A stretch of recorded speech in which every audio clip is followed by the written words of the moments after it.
Welcome back, everybody. It's Chris again at the Card Collective, and today we're going to bring in a especially touching moment in the the Player Spotlight series. I think you guys have heard me mention before that I've got three players that I collect all the time. Dale Murphy, my all-time favorite ball player. Freddie Freeman, just a great human being, and this man here, Ryne Sandberg. And unfortunately, our friend Ryne Sandberg passed away yesterday, at the age of 65. Too young for the world's most dreaded disease.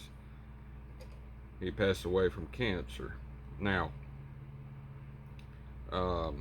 I really enjoyed watching this young man, and I'll get into some of these stories here in a minute. But I want to talk about this man's career, where he started and where he went. This one's going to be a little bit tough for me because I followed this man from 1982 until he retired. So here goes absolutely nothing and hopefully everything for you guys. Hope you get to learn something about what a wonderful person this guy was. So Ryne Sandberg was born September the 18th, 1959 in Spokane, Washington. He was right-handed. He batted right-handed. He actually made his debut September the 2nd, 1981 for guess who? That's right. For all of you that didn't know, he actually started with the Philadelphia Phillies. His last game was September the 28th, 1997. He spent his entire Major League Baseball career, professional career with the Chicago Cubs. Lifetime batting average of 285. Mercy. Had 2,386 hits, 282 home runs, 1,061 RBIs. My man,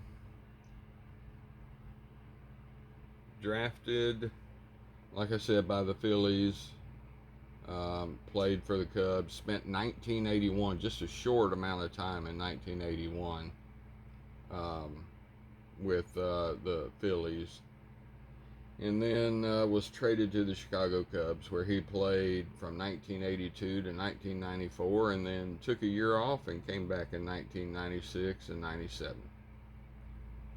He was also a manager for the Phillies from 2013 to 2015, where not the greatest record ever, 119 and 159. It's like a 428 winning percentage. And of course, he was a coach there in 2013 before he took over. This man was a 10-time All-Star. He was the National League Most Valuable Player in 1984, a 9-time Gold Glove Award winner, a 7-time Silver Slugger winner.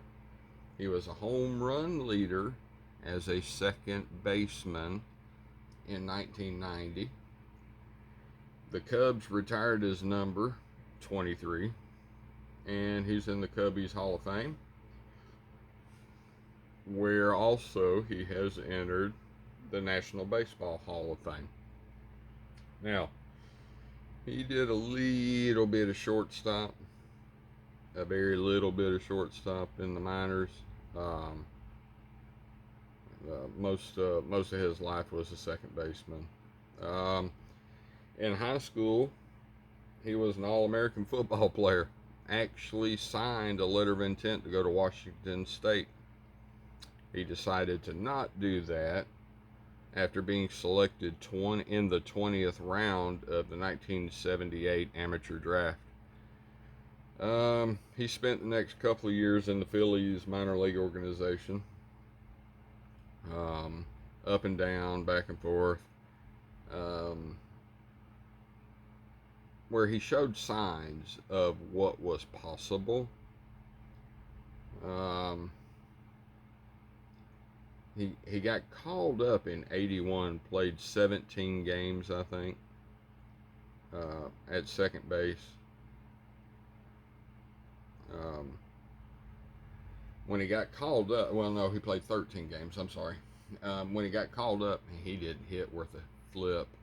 The only hit he had in those 13 games was against the Cubs at Wrigley, which I find very ironic. He was traded from the Phillies to the Cubs for a shortstop named Ivan DeJesus, who was a pretty fair ball player. Nothing at all to what uh, Sandberg turned into. He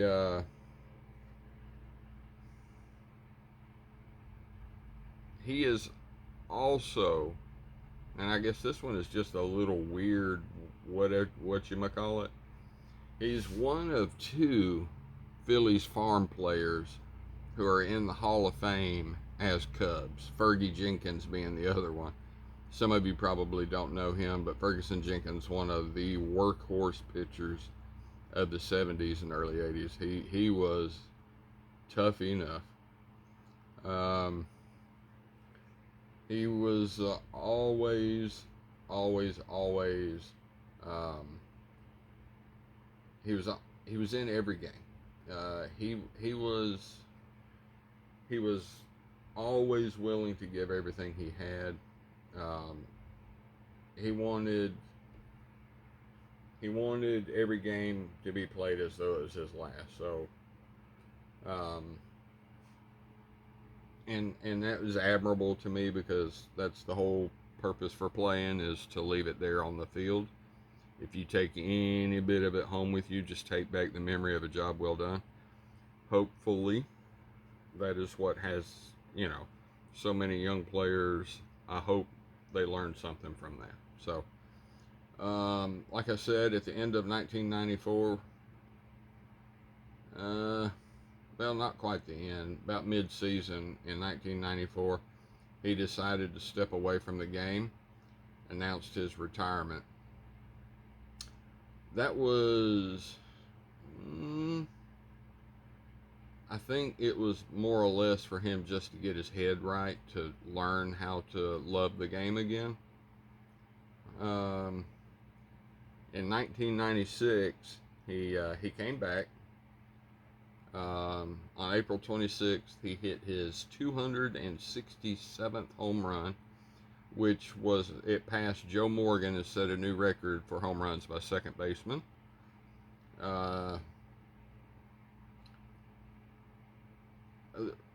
Jeff Kent, unfortunately, kudos to him, actually in 2004 now has the most all time.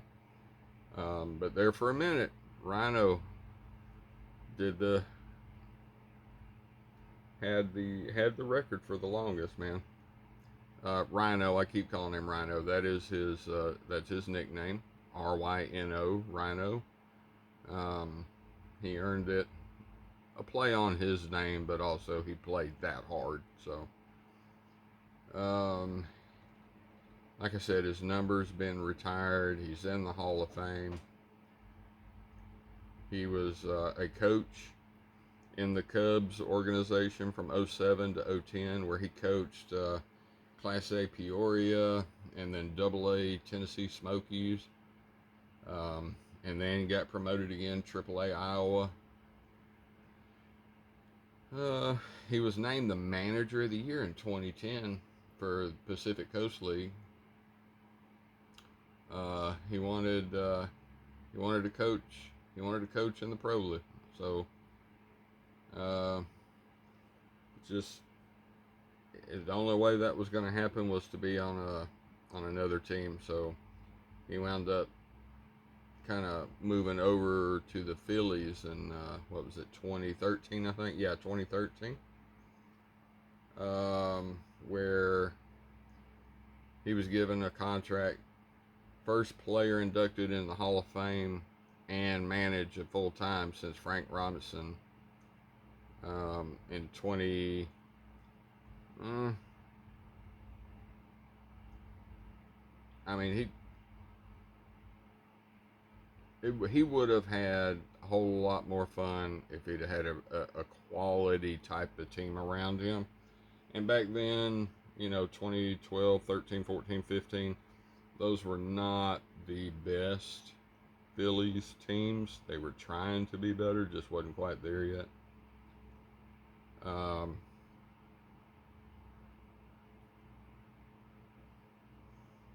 Ryne Sandberg's nephew, Jared Sandberg, was actually a third baseman in the Tampa Bay Rays organization from '01 to '03. Last January, metastatic prostate cancer. Now, guys, and I say guys because I'm in a time frame where some of this kind of stuff becomes very important.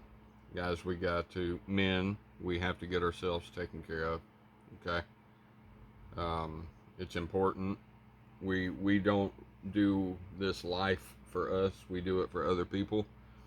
There are people that count on you just like I have people that count on me. So please, please, please, everybody take care of yourselves. Let's get checked out. Let's make sure we catch something before it becomes a problem. Ryne Sandberg was very well known in the community. He founded something called Ryno Kid Care, which was based on the ability to assist in the lives of kids who had serious illnesses.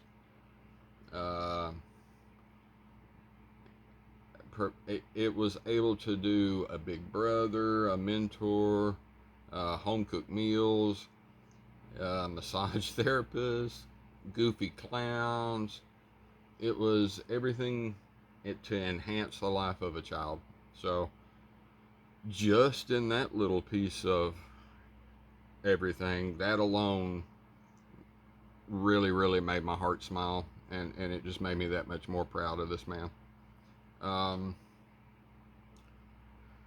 He's got, stature out.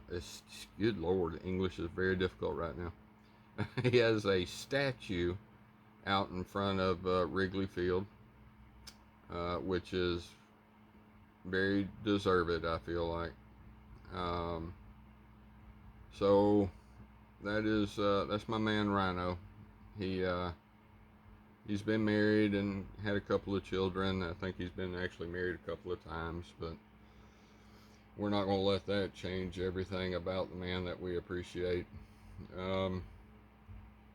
I feel like Ryne Sandberg was one of the type of guys that set a precedence. And for me, it made it really simple. So me growing up, following baseball, loving baseball, I had I had two channels I could watch: TBS, which is that's my Braves, and WGN. So I was like that weird little closet Cubbies fan, and I started appreciating Sandberg probably in the mid '80s, more so than right away. Probably 85, 86, 87. I realized that this man was quite a remarkable player. And I think more so than anything is I'm very defensive minded when it comes to the game. I do believe that defense will win championships. Offenses will put butts in the seat, but defenses are, that's where you win and lose, whether it be in pitching or on the field. So, my whole thing with this guy over these years, all those years, had a 948 fielding percentage.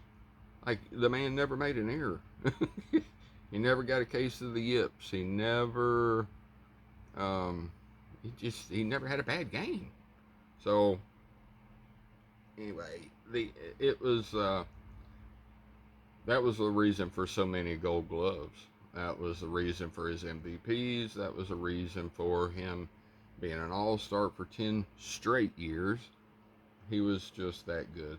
So, but anyway, getting back to when I was feeling sick and didn't want to go to school. I remember sitting up and watching the Cubbies play at 1 o'clock on WGN, getting to watch Sandberg and getting to watch George Bell and a few of the guys that Ryne and oh man, some of the heck, even Greg Maddox started there. Um, it was fun watching that team and listening to Harry Carey call a game. So I have big love for this young man for what he showed me was important about being on the baseball field. Now, I wanted to bring to light a couple of my favorite cards of his. We got a 03 Legends of the Game. Imagine that. He is the legend. And graded a 9.5. Nothing historical per se. We had a 20. This is a 2024 tribute, and I found it ironic. It's probably, I mean, it's a beautiful card. Don't confuse it. But I found it ironic that I would pull a Topps tribute card for old Ryno. And then probably, if not my favorite, one of my all-time favorite cards that I even own is an 83 rookie card, Ryne Sandberg. And it's number 9. It's 9, a PSA 9 mint, but it got an OC grade. It got an off-center grade because it is bad off-center. But I thought that was really cool. So, guys, if you do not know any of the history of Ryne Sandberg, spend some time, listen to me, listen to others. ESPN is doing a great job, not just talking about the man and what he was able to do, but also talking about his career and his managerial life. Be cognizant of the fact that he was a human being outside of being the great baseball player that he was, and he had human being problems. Again, everybody, please take care of yourself. Get the necessary checkups. Get everything done that you have to do. Like I was saying earlier, man, we've got a lot of people that count on us. No point in letting them down, right? So, guys, I want to say thank you. I appreciate you so much. Thank you for letting me stumble through this one. This one was really tough for me. And then with all of that said, guys, y'all are awesome. Hope y'all have a great day. And until next time.